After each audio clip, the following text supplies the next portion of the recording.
কালকে ভারত আর পাকিস্তানের খেলা, সেই বহুল আলোচিত বহুল সমালোচিত খেলাটা শেষ হলো। আমি খেলাটা দেখলাম, মোটামুটি চিন্তা করলাম যে একটা সময় ভারত পাকিস্তানের খেলা সত্যি অনেক টান টান উত্তেজনা হতো। একদম লাস্ট বল পর্যন্ত আমাদের তাকায় থাকা লাগতো যে কারা জিতবে কারা হারবে। কিন্তু কিছু বছর ধরে, অনেক বছর ধরেই ভারত আর পাকিস্তানের ভিতর যতগুলো ম্যাচ হয় সব অন সাইডেড। পাকিস্তান কোনোভাবেই ভারতের সাথে জিততে পারে না। জিততে পারে না তো বলো, মাঠেই দাঁড়াইতে পারে না, সে বোলিং হোক ব্যাটিং হোক। সারা বছর শুনে আইছি পাকিস্তান বয়কট করবে, ভারতের সাথে খেলবে না। কিন্তু দিন শেষে সেই পাকিস্তান ভারতের সাথে ম্যাচটা খেলছে, সে যেভাবেই হোক।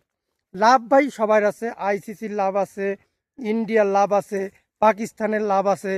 কিন্তু সারা পৃথিবী জুড়ে যে হাইপ, সারা পৃথিবী জুড়ে যে আলোচনা এই ম্যাচটা ঘিরে, কিন্তু দিন শেষে ম্যাচের কিচ্ছু না। এর থেকে ভাই ওই যে নামাবিয়া, নেদারল্যান্ড, স্কটল্যান্ড, জিম্বাবুয়ে এরা ভালো খেলে। জিম্বাবুয়ে প্রতিযোগিতা দেশে, তারা অস্ট্রেলিয়াকে হারাইছে। পাকিস্তানের থেকে বরঞ্চ এই বছর জিম্বাবুয়ে ভালো। পাকিস্তান ও জিম্বাবুয়ের ধারে কাছে যাইতে পারে নাই। ইউএসের এখন পাকিস্তানের থেকে পয়েন্ট ভালো। পাকিস্তান যদি কোনো কায়দায় সামনের ম্যাচটা হেরে যায়, তাহলে এই ওয়ার্ল্ড কাপ থেকে ওরা বাদ। বাইসেন যদি এর আগের যে ম্যাচটা হয়েছিল, পাকিস্তান একদম মানে ঠগা ম্যাচ বলতে গেলে, একদম ঠগা ম্যাচটা জিতছে। যদি ওই ম্যাচটা কোনো কায়দায় পাকিস্তান হারে, তাহলে বিশ্বকাপ থেকে বাদ। দিন শেষে বয়কট বয়কট যে খেলা ভাই, এই বয়কট খেলায় পাকিস্তান তো কঠিনভাবে অপমানিত হয়েছে। সাথে ওরা নিজেদের আরও এক ধাপ আগায় দিয়েছে। ওদের মিডিয়া, ওদের দেশের যত ক্রিকেট অ্যানালাইস্ট আছে, যারা আলোচনা সমালোচনা করে সবাই। অন্যদিকে পাকিস্তানের যে হাইপ ছিল, পাকিস্তান যদি ভাই সত্যি বয়কটটা করতো, তাহলে এর থেকে এর থেকে ভালো হইতো। এই ঠগা যে, এই যে করুণ ঠগা দেশে, এই করুণ ঠগার থেকে পাকিস্তান যদি না খেলতো, বয়কট করতো, তাহলে বরঞ্চ ভালো হতো। এখন ওদের মানে মুখ দেখানোর মতো অবস্থা নাই। লাস্ট 8টা ম্যাচ খেলছে, 8টা ম্যাচই হারছে। দেখেন, গতকালকের যে ম্যাচটা হয়েছে, অভিষেক শর্মা বর্তমানে টি-20-র 1 নম্বর ব্যাটসম্যান। সে টি-20-তে তোড়ফোড় করে ছাড়ে দিচ্ছে। মানে প্রথম বল থেকেই সে হিট মারা শুরু করে। সেই অভিষেক শর্মা কালকে 0 মারছে, সে 1 রানও করতে পারে নাই। তখন পাকিস্তানের কিছু যারা ভিডিও বেরোইছিল, ওই যে ফোরকান ভাটি নামে একজন আছে, সে একদম আনন্দে আত্মহারা। মানে পাকিস্তানের এমন একটা অবস্থা হয়েছে, ওরা জানে আমরা ম্যাচ হারবো, তো ওরা ছোট ছোট ইসে ওদের মানে আনন্দের উৎস কি, আমরা ঠকছি তো কি হয়েছে। অভিষেক শর্মা তো 0 রানে আউট হয়েছে। আবার ঈশান কিষান, সে কিন্তু দুর্দান্ত খেলছে কালকে।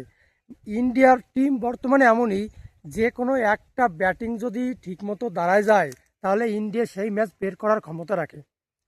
এরপরে দেখেন গুটি গুটি পায়, ইন্ডিয়া যখন 175 রান করছে, তখন কিন্তু অনেকটা সবাই, আমি ব্যক্তিগতভাবে ধরে নিছিলাম যে আজকে অন্তত পাকিস্তান ফাইট দেবে, ম্যাচ জিততে পারবে না।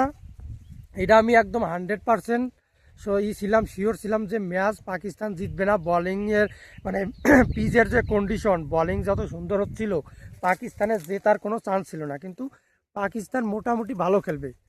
তা হার্দিক পান্ডিয়া যখন বলে আসলো, তখন শাহাবজাদা ফারহান যে একটা ডকুমেন্টারি ভিডিও করছিল, কেন বুমরারে 2টা 6 মারিয়া, মানে বুমরারে কেউ 6 মারতে পারে না, তাই নিয়ে সে একটা ওয়েব সিরিজ করে ফেলাইছে।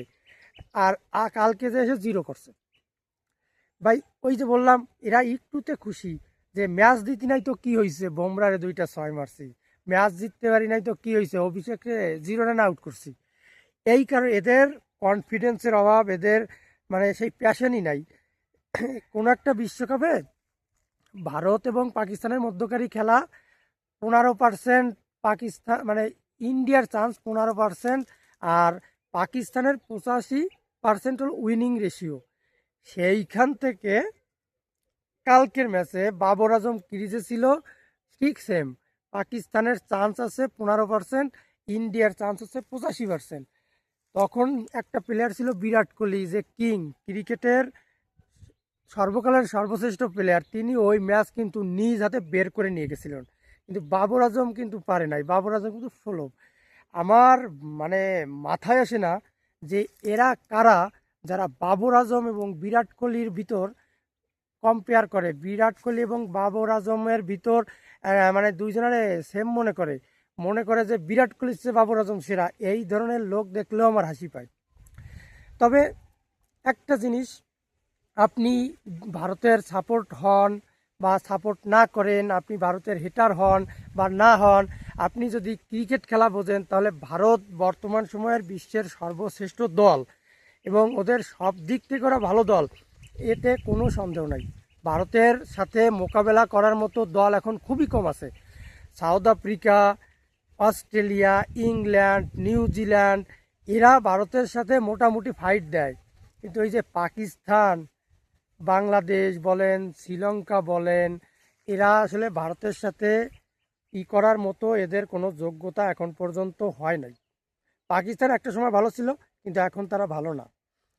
আর পাকিস্তানের বয়কট করাটাই মনে হয় সব থেকে ভালো হতো, আমার যেটা মনে হয়।